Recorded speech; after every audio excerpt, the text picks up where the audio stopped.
Well, thank you so much for having us here on campus. Duo is really excited to come to Wales and delighted to be here at Cardiff Metropolitan University. Look, one of the things I wanted to talk about with rejoining Erasmus Plus from 2027, why do you think that's important and what do you think it will mean for students from Cardiff Met? I think it's an amazing opportunity. I think it signals that Europe is open to our students and our students will be able to signal that they're open to Europe as well. I think in a world that's changing really rapidly, it's fantastic for our students to have those global opportunities. It's an exchange scheme, so it's two-way mobility, so it's not only about our students going out to have that fantastic contact with European nations, but it's also about European students coming in to sit with our students in seminars, in lectures, and that just adds a whole level of vibrancy and openness to the campus. And Cardiff Met's really proud to be a global university engaged in Erasmus+. I agree. Now, what about languages? Because obviously it's going to be more important for people to have the opportunity to learn a language. How do you feel about that with Erasmus coming?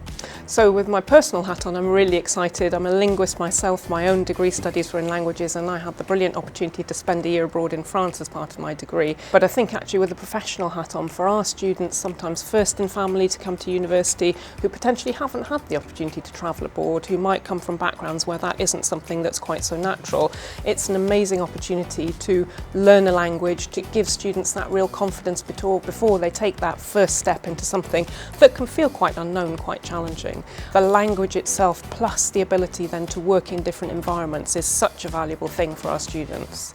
Yeah, I always think it opens up the world to people, doesn't it? Absolutely. And it allows people to not only communicate, but also just gain a different understanding of different cultures. For students thinking Erasmus might be for me, might want to develop a language, what do you think of tools like Duolingo for supporting them to do that? So I think Duolingo is great as a way to quickly gain some key phrases, some quite a wide vocabulary. I think it's an exciting, quite modern sort of interface with the kind of streaks, with the way that you can kind of gamify language learning. We're here today partly because we've got, I think, about 180 different people from across Cardiff Met taking part in the Duolingo language challenge, which is really exciting.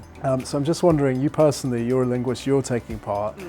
Talk to me a little bit about what you're learning and why. So I speak Welsh and I speak French, and obviously English is my first language, so I decided to learn Norwegian. I've always been really interested in Scandinavian languages. I had a lovely holiday to Iceland and was just fascinated by the similarity and difference from English in particular. In terms of the university, it's fabulous that 40% of our learners involved in the challenge are improving their Welsh.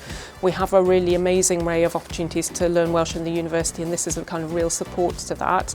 And you speak quite a few languages, I think. So what other one do you have on the horizon? What would be your next language if you're going to? Oh, well, I think I'd be lucky to get my way through all of the lessons that there are in Norwegian on Duolingo. I don't know, I suppose it would be quite interesting to learn something with a different alphabet. Maybe that's a potential horizon for the future.